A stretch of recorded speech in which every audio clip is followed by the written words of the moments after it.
So,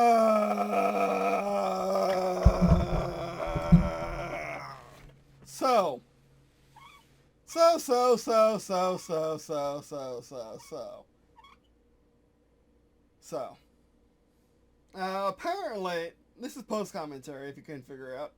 Apparently, the default settings for the Quest 3 disables your mic for cast recording. If you can have it at all, I don't know.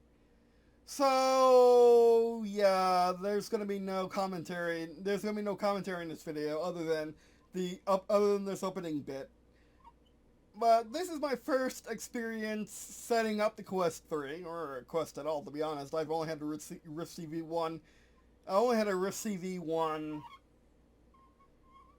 I only had my only other XR. Oh, that's not technically true. I have a 3DS and I have a phone. But other than them, the only other XR devices I had, the only XR headsets, let's be honest, I have are the Rift CV1 and the Quest 3. And I think the Quest 3 is a revolution.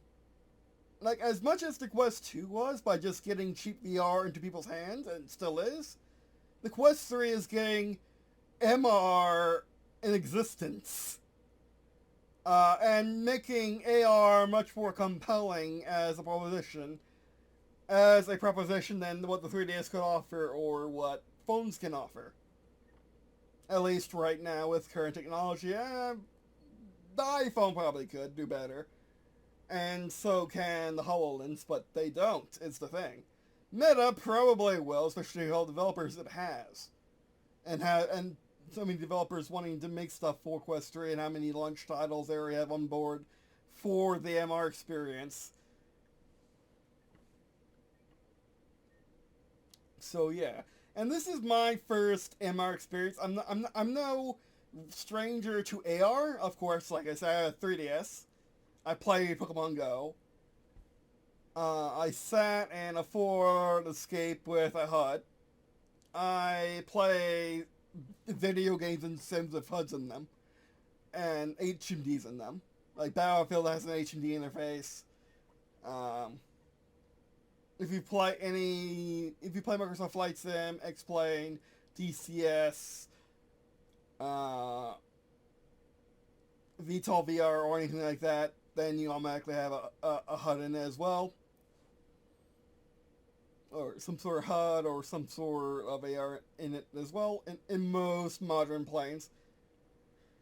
So yeah, it's not that it's hard to come by, it's just that it's never been done well for games except for Pokemon Go. Pokemon Go was the only AR game to ever be massively successful, or just successful just in general, and it's more successful than pretty much most VR games put combined.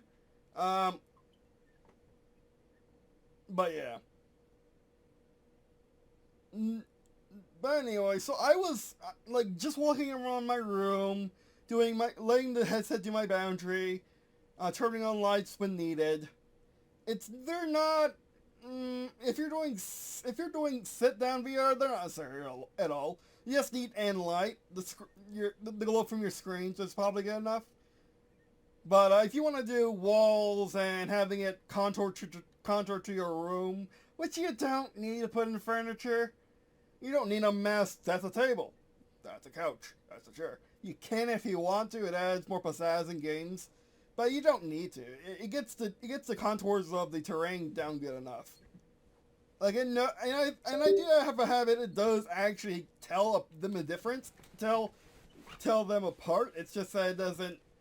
In that mode, doesn't do it yet. So let's hope Meta does an update like half of the other MR features that they advertised. But anyway. So yeah, I mean, I just like I think that like people saying, oh, what's MR good for? Bro, did you not set up your boundary with your scanner? Bro, seriously, did you not set up your boundary for scanner? That's MR. That's showing you where things can interact with your world. That's showing you the play space of augmented reality things when you're going in when you're in an MR mode, like Inspire or chasing those little space puppies around in the onboarding app, which I still don't know the name of. Like, bruh, this is MR and it's awesome. Every version of MR before this was very simple. It was just a HUD. It was just putting things onto your display and maybe having them pin onto a card in the room, like with Nintendo AR cards. But that's about it. This is different. This is revolutionary. If you know what you're talking, if you know what you're seeing, if you know what you're talking about, it's revolutionary. It's MR. It's highly advanced AR, and you got it for $500 if you just got the headset, not including tax. Because tax will eat you alive even by 7% in Florida, even 7% in the glorious state of Florida. But anyway, so yeah, you can just tell in the video how impressed I am with the MR and AR and pass-through. I'm not really impressed with pass-through. It's not better than the 3DS. The pass-through just isn't. It has warping, it's grainy. It does have night vision, which is weird. Like it wants low light, but it wants bright light, but not sunlight. It wants bright light, yet in a dark room it goes night vision. It's almost twice as bright when you wear the headset. It's really funky what it wants, but anyway. So yeah, that's just the intro.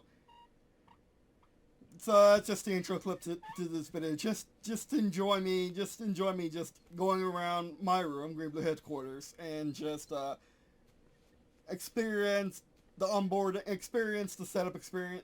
Just experience me setting up my boundary in my space and whatnot, and then looking through menus and just enjoying the mixed reality.